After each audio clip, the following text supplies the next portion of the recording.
ഞാൻ ഈ വേദിയിൽ നിൽക്കുന്നത് തികഞ്ഞ വിസ്മയത്തോടുകൂടിയാണ്. അതിൻ്റെ ഒപ്പം കടുത്ത അസൂയയും എൻ്റെ മനസ്സിലുണ്ട്.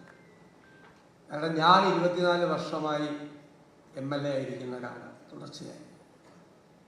എൻ്റെ മനസ്സിൽ ഈ 24 വർഷവും ഉണ്ടാകാത്ത ഒരാശയമാണ് പെരിന്തൽമണ്ണ MLA ആദ്യത്തെ ടേമിൽ തന്നെ ഇവിടെ നടപ്പാക്കുന്നത്. ശരിക്കും അസൂയല്ലേ? ഞാൻ കഴിഞ്ഞ പ്രാവശ്യത്തെ പ്രോഗ്രാം റിവ്യൂ ചെയ്തു. അതുണ്ടാക്കിയ ഒരു ഇമ്പാക്റ്റ്, അതിൻ്റെ ഒരു ഫോളോ, ഇത്രയും അതിമനോഹരമായ ഒരു ആശയം നമ്മുടെ നാട് എന്താണ് ആവശ്യപ്പെടുന്നത് എന്ന് മനസ്സിലാക്കി അത് കണ്ടെത്തി അതിനെ ഏറ്റവും ഹൈലി പ്രൊഫഷണലായി നമ്മുടെ ചെറുപ്പക്കാരെ മുഴുവൻ അവരെ ഇൻസ്പയർ ചെയ്ത് അവരെല്ലാം നല്ല എന്റർപ്രനേഴ്സ് ആക്കാൻ വേണ്ടിയിട്ടുള്ള വലിയൊരു നീക്കമാണ്.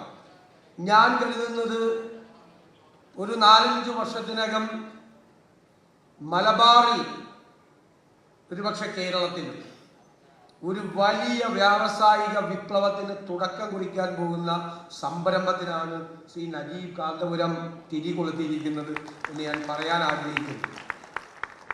നമുക്കറിയാം, കേരളത്തെക്കുറിച്ച് നമ്മൾ പറയുമ്പോൾ ഒരു പശ്ചാത്തലം വേണം. ഇതൊരു വ്യാവസായിക സംസ്ഥാനമാണോ? അല്ല. ഇതൊരു കാർഷിക സംസ്ഥാനമാണോ? അല്ല. ഉത്തരവാദം. പിന്നെ നിങ്ങൾ എങ്ങനെയാ ജീവിക്കുന്നത്? റെമിറ്റൻസ് ആണ്. വിദേശങ്ങളിൽ പോയ മലയാളികൾ അയക്കുന്ന റെമിറ്റൻസ് ആണ് നമ്മുടെ സമ്പദ്ഘടനയുടെ നട്ടൽ. നമുക്ക് ഏറ്റവും ജനസാന്ദ്രതയുള്ള ഒരു സംസ്ഥാനമാണ്. നമുക്ക് സംരംഭങ്ങൾ തുടങ്ങാൻ കഴിയും. നമുക്ക് ചില പരിമിതികൾ, എന്നാൽ അതേ അവസരത്തിൽ ഒരുപാട് സാധ്യതകൾ, പോസിബിലിറ്റീസ് കൂടിയുള്ള സംസ്ഥാനമാണ്.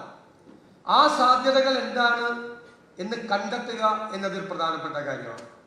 നമ്മൾ നേരിടുന്ന ഏറ്റവും വലിയ വെല്ലുവിളി അതിമനോഹരമായ ഒരു അധ്യക്ഷ പ്രസംഗത്തിലൂടെ അദ്ദേഹം ഇവിടെ സൂചിപ്പിച്ചു. നമ്മൾ എപ്പോഴും പറയും, ഞങ്ങളൊക്കെ ചെറുപ്പത്തിലെ പഠിച്ചു വന്നത്, ഞങ്ങളുടെ ജനറേഷൻ പഠിച്ചു വന്നത് ഈ ജനസംഖ്യ എന്ന് പറയുന്നത് വലിയ പ്രശ്നമാണ്, ഫാമിലി പ്ലാൻ വേണമെന്നാണ്. ഇപ്പം ഞങ്ങൾ വലുതാവുമ്പോൾ പഠിക്കുന്നത് ഈ ജനസംഖ്യ എന്ന് പറയുന്നത് നമ്മുടെ ഡെമോഗ്രാഫിക് അഡ്വാൻറ്റേജ് ആണ്. ഡെമോക്രാറ്റിക് അല്ല, ഡെമോഗ്രാഫിക്. ജനസംഖ്യ നമുക്ക് അഡ്വാൻറ്റേജ് ആണ്. എന്താണ്? നമ്മുടെ ജനസംഖ്യയുടെ 60-65% യങ്സ്റ്റേഴ്സ് ആണ്. യൂറോപ്പിലെ പല രാജ്യങ്ങളിലെ അതല്ല.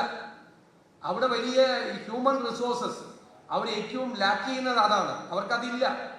അപ്പം നമ്മുടെ ഏറ്റവും വലിയ സമ്പത്ത് കൺസ്ട്രക്റ്റീവായ, ക്രിയേറ്റീവായ 65% വരുന്ന യങ്സ്റ്റേഴ്സാണ് നമ്മുടെ അസറ്റ് എന്ന് പറയുന്നത്. നമ്മൾ 2030-ലോ 2035-ലോ ലോകത്തിലെ ഏറ്റവും വലിയ ശക്തിയായി മാറും എന്നതിൻ്റെ ഏറ്റവും വലിയ അടിസ്ഥാനം നമ്മുടെ ഈ ഹ്യൂമൻ പവറാണ്, ഹ്യൂമൻ റിസോഴ്സസ് ആണ്, ഈ യങ്സ്റ്റേഴ്സാണ്. ബട്ട് അൺഫോർച്ചുനേറ്റ്ലി ഈ ബ്രെയിൻ ഡ്രെയിനാണ് നടക്കുന്നത് കേരളത്തിൽ നിന്ന് പുറത്തേക്ക്. മാത്രമല്ല, കേരളത്തിൻ്റെ ബർത്ത് റേറ്റ് പരിശോധിച്ചാൽ ഷോക്കിംഗ് ആണ്. ഭയങ്കരമായി താഴേക്ക് വന്നുകൊണ്ടിരിക്കുകയാണ് കേരളത്തിൻ്റെ ബർത്ത് റേറ്റ്.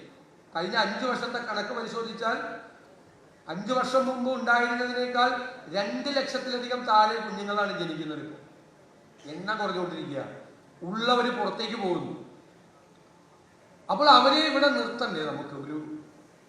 നമ്മുടെ ഇക്കോണമിയെ ബാധിക്കും, നമ്മുടെ സോഷ്യോ ഇക്കണോമിക് ഡെവലപ്മെന്റിനെ അത് കേരളത്തിനെ ബാധിക്കും.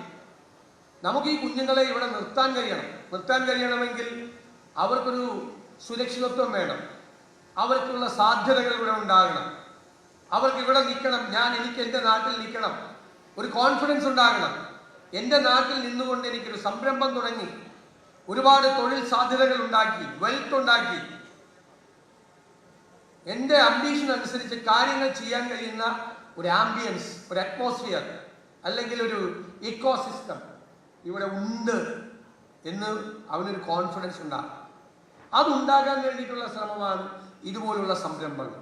ഇപ്പം സ്റ്റാർട്ടപ്പ് എന്ന് പറയുന്നത് ഒരു ഫസ്റ്റ് ജനറേഷൻ തുടങ്ങുന്ന ഒരു സംരംഭമാണ്, അല്ലേ? നേരത്തെ ബിസിനസ്സുകാരായിരുന്ന ഒരു കുടുംബത്തിലെ ആളാകണമെന്നില്ല. തുടങ്ങുമ്പോൾ ആദ്യം എന്താണ് വേണ്ടത്? ആദ്യം വേണ്ടത് ഒരു ബിസിനസ് ഐഡിയ, അല്ലേ? ഒരു ബിസിനസ് ഐഡിയ. ആ ബിസിനസ് ഐഡിയയെ നമ്മൾ എന്താ ചെയ്യണത്? റിഫൈൻ ദാറ്റ് ബിസിനസ് ഐഡിയ, അതിനെ ഒന്നുകൂടി തേച്ച് മിനുക്കി അതൊരു നല്ല ആശയമാക്കി മാറ്റുക. അതിൽ നമുക്ക് വി നീഡ് മെന്റർഷിപ്പ്, ഗൈഡൻസ് നമുക്ക് ആവശ്യമുണ്ട്. സ്റ്റാർട്ടപ്പിൽ മെന്റർഷിപ്പ് എന്ന് പറയുന്നത് വളരെ ഇമ്പോർട്ടൻ്റ് ആണ്. കാരണം തുടക്കക്കാരാണ്. അവര് പ്രകോപനങ്ങളിലോ പ്രലോഭനങ്ങളിലോ അത്യാഗ്രഹങ്ങളിലോ പെട്ടുപോകാതെ റിയലിസ്റ്റിക്കായി ബിസിനസ്സിനെ അപ്രോച്ച് ചെയ്യണം. അതിനൊരു മെന്റർഷിപ്പ് വേണം, അതിനൊരു ഗൈഡൻസ് വേണം. പിന്നെന്താ വേണ്ടത്?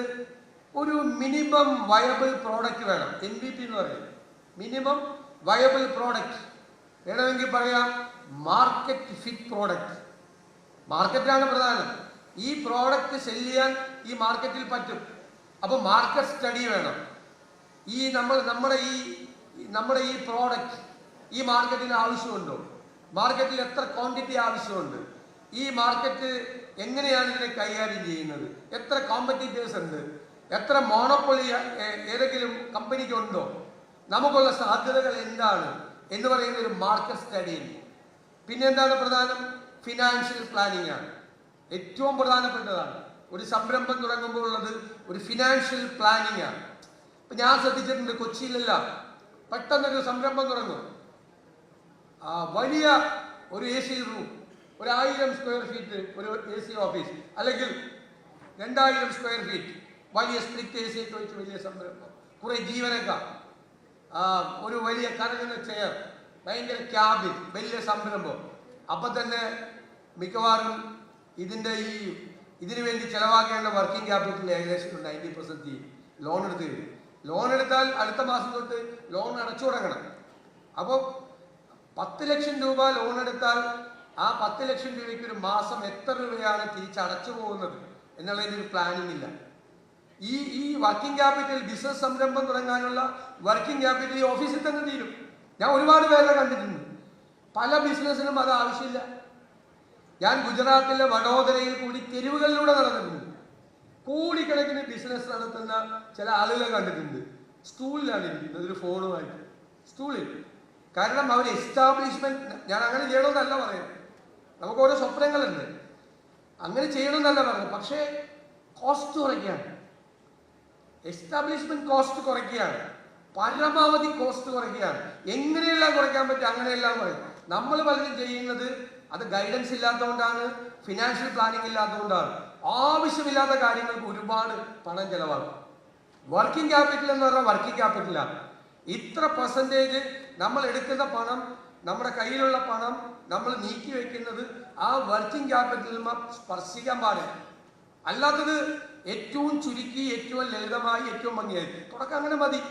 നമ്മൾ ലാഭം ഉണ്ടാക്കുന്ന അനുസരിച്ച് നമുക്കൊരു അംബീഷൻ ഉണ്ട്, ഒരു കറങ്ങുന്ന കസേരയിൽ ഇരിക്കണം, അവിടെ ഇരുന്ന് സിനിമയിൽ കാണുന്നത് പോലെ ഫോണൊക്കെ ചെയ്ത് ബിസിനസ് ചെയ്യണം. അതൊരു അംബീഷനാണ്, അതൊരു ഡ്രീമാണ്. അത് നമുക്ക് യാഥാർത്ഥ്യമാക്കണം. പക്ഷെ തുടക്കത്തിലല്ല. അതാണ് യാഥാർത്ഥ്യ ബോധം ഇല്ലാതെ ചെയ്യുന്നത്. അതിന് നമുക്കൊരു ഗൈഡൻസ് എപ്പോഴും വേണം. എപ്പോഴും ആ കാര്യത്തിൽ ശ്രദ്ധിക്കും. ഫിനാൻഷ്യൽ പ്ലാനിങ് ആണ് ഏറ്റവും പ്രധാനപ്പെട്ട കാര്യം. ഒരുപാട് പേര് തുടക്കത്തിലെ തന്നെ തകർന്നു പോകുന്നതിന്റെ പ്രധാനപ്പെട്ട പ്രശ്നത, വേണ്ടാത്ത സ്ഥലത്താണ് ഇൻവെസ്റ്റ് ചെയ്യുന്നത്. വേണ്ട സ്ഥലത്ത് ഇൻവെസ്റ്റ് ചെയ്യണം. നമുക്ക് എത്ര രൂപ വേണം, നമ്മുടെ പ്രൊഡക്ഷൻ എന്താകും, എങ്ങനെയാണ്, അതിന്റെ മെഷീനറി എന്താണ്, അത് എവിടെ നിന്ന് കൊണ്ടുവരണം, അത് കൊണ്ടുവരുമ്പോഴുള്ള അതിന്റെ ടാക്സ് അടക്കം എത്രയാകണം, കറക്റ്റായിട്ടുള്ള പ്ലാനിങ് ആണ്. അതിന്റെ ട്രാൻസ്പോർട്ടേഷൻ വരെ ഭയങ്കരമായിട്ടുള്ള ഡീറ്റെയിൽഡ് പ്ലാനിങ് ആണ്. ഫിനാൻഷ്യൽ പ്ലാനിങ് ആണ്, ഡീറ്റെയിൽഡ് പ്ലാനിങ്. മൈന്യൂട്ട് ആയിട്ടുള്ള കോസ്റ്റ് വരെ കാൽക്കുലേറ്റ് ചെയ്യണം. പിന്നെ പോസിബിലിറ്റീസ്, അതിപ്പോൾ ഒരു 6 മാസം വൈകിയാൽ അതിനുണ്ടാകുന്ന കോസ്റ്റ് ഇൻക്രീസ് എത്രയാണ്. ചിലപ്പോൾ ഒരു പ്രോഡക്റ്റിന് ഒരു കോസ്റ്റ് ഇൻക്രീസ് വരും, അതിൻ്റെ ഇമ്പോർട്ട് ചെയ്യുമ്പോൾ ഉള്ള വ്യത്യാസം വരും, ടാക്സിൽ ചിലപ്പോൾ വ്യത്യാസം വരും. അപ്പോൾ അതെല്ലാം നമ്മൾ പ്ലാൻ ചെയ്ത് പോകണം. 6 മാസം കഴിഞ്ഞാൽ, 1 വർഷം ഡിലേ ആയാൽ ഈ കോസ്റ്റിൽ എന്ത് വ്യത്യാസം വരുത്തും എന്നടക്കമുള്ള ഡീറ്റെയിൽ ആയിട്ടുള്ള ഒരു പ്ലാനിങ്, ഫിനാൻഷ്യൽ പ്ലാനിങ് നമ്മൾ ചെയ്യണം.